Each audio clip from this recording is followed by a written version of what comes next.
Pendant que les remplaçants tunisiens continuent de travailler juste derrière moi, les titulaires ont assuré l'essentiel. Une victoire 1-0 des Aigles de Carthage face aux Comores. L'unique but de la partie a été marqué à l'heure de jeu grâce à Yassine Khenissi d'une tête sur un centre de Matlouti. Il permet donc aux joueurs de Jaël El Kadri de remporter cette rencontre sur une pelouse bien difficile ici à Croissy-sur-Seine dans un petit stade à huis clos. Seuls des invités et les journalistes étaient conviés malgré l'attente de nombreux supporters à l'extérieur de l'enceinte. En tout cas, ça permet un bon galop d'essai pour les Aigles de Carthage à quelques jours d'affronter le Brésil.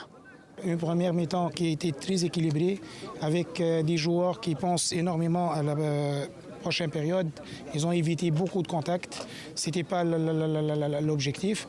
Mais heureusement pour nous, une deuxième mi-temps, là où on s'est libéré, on a vu une équipe tunisienne plus fluide, plus lucide au niveau des enchaînements, que ce soit sur le plan offensif, sur le plan défensif. On a trouvé notre style de jeu. Pendant plus d'une heure, les Tunisiens se sont heurtés au Sélacanthe. Les Comoriens qui ont montré un beau visage dans la lancée de leur très belle Coupe d'Afrique des Nations au Cameroun, se créant de nombreuses occasions, notamment en première période, mais sans parvenir à marquer. L'efficacité, c'est ce qui a manqué justement aux joueurs de Younes Zerdouk pour pouvoir s'imposer ou du moins pour pouvoir égaliser en fin de rencontre. Je pense qu'on a eu beaucoup d'occasions aujourd'hui et on ne les a pas concrétisées.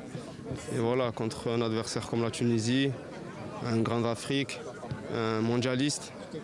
Voilà, on est toujours exposé, donc on peut encaisser un but et c'est ce qui s'est passé. Les Comoriens vont prendre l'avion direction le Maroc où ils affronteront en amical le Burkina Faso. Ce sera en début de semaine prochaine. Pendant ce temps, la Tunisie jouera face au Brésil. Ce sera un match de gala, mais surtout un test majeur face à l'une des meilleures équipes au monde dans un Parc des Princes à Paris qui s'annonce plein à craquer.